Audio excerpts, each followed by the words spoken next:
This lithograph captures Washington's headquarters at Valley Forge during the winter of 1777. When 12,000 men arrived here, the Continental Army was effectively disintegrating. Every month, hundreds died from typhus, dysentery, and exposure, huddled in crude log huts while the Pennsylvania winter set in. The survivors lacked any standard operational training. They could not march in formation or reload their muskets with any coordinated speed. Because each regiment followed its own local traditions, the army functioned as a collection of disjointed militias rather than a unified force. The army's hardware was equally mismanaged. This is a standard 18th century bayonet, a weapon the Americans understood so poorly that they rarely used them for combat. Instead, they used these blades as skewers to roast beef over their campfires. This total lack of tactical discipline meant the Americans were defenseless against professional maneuvers. In a real engagement, a coordinated British bayonet charge would almost certainly cause the Continental lines to break and scatter. George Washington understood the stakes. Without professional European military expertise to standardize his troops, the revolution would likely collapse before the spring. However, the Continental Congress had closed the door on foreign help. After being burned by dozens of high-priced European mercenaries demanding instant promotions, they issued a strict moratorium on hiring any more foreign officers. Friedrich von Steuben was an unlikely candidate to break this stalemate. At 47 years old, he was an unemployed, heavily indebted former Prussian captain with no prospects in a peaceful Europe. To get him past Congress, the French War Minister and Benjamin Franklin orchestrated a calculated deception. They wrote Steuben a recommendation that inflated his rank to lieutenant general and falsely claimed he had served as a top-tier aide to Frederick the Great. To seal the deal, Steuben offered to work as an unpaid volunteer. He gambled his entire future on a single condition: he would only be paid if the United States actually won the war. This fabricated identity was a strategic necessity. It gave Steuben the aristocratic veneer and perceived rank required to bypass political gatekeepers and command the immediate respect of the American officer class. Steuben arrived at Valley Forge with a theatrical flourish, riding a massive horse and sporting a gleaming silver star. The performance worked. Washington immediately appointed him acting inspector general.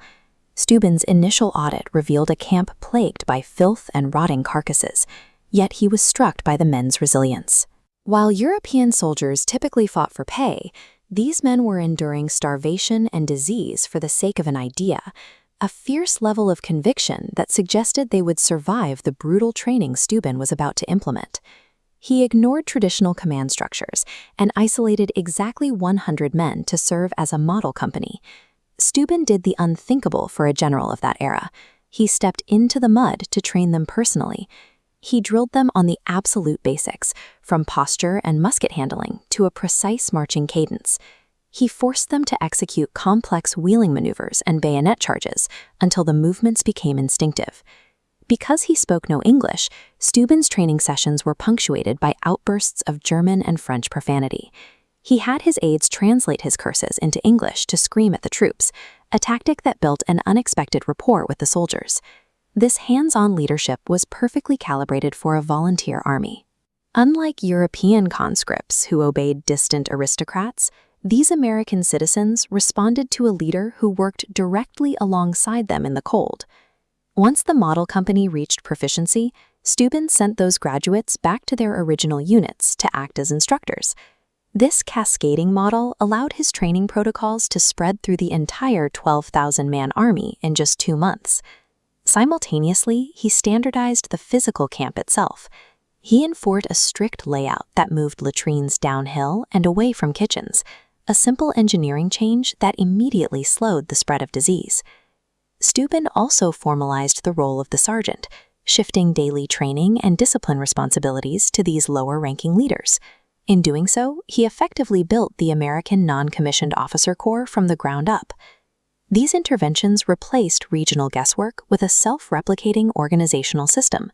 Steuben ensured that standard military competence was built into the very structure of the army. The system's first real test came at the Battle of Monmouth.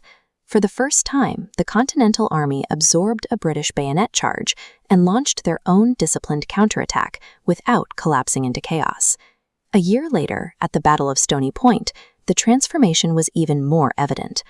Under the cover of darkness, American troops stormed a British fortification with completely unloaded muskets.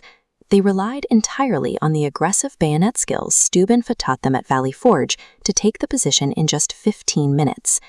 Mastering the weapon they once used as cooking utensils proved the militia had evolved. They were no longer a desperate collection of volunteers, but a professional military capable of matching the British in close combat. Steuben eventually wrote the Blue Book, a standardized manual of regulations that governed the United States Army for the next 35 years. It ensured his system survived long after the war ended.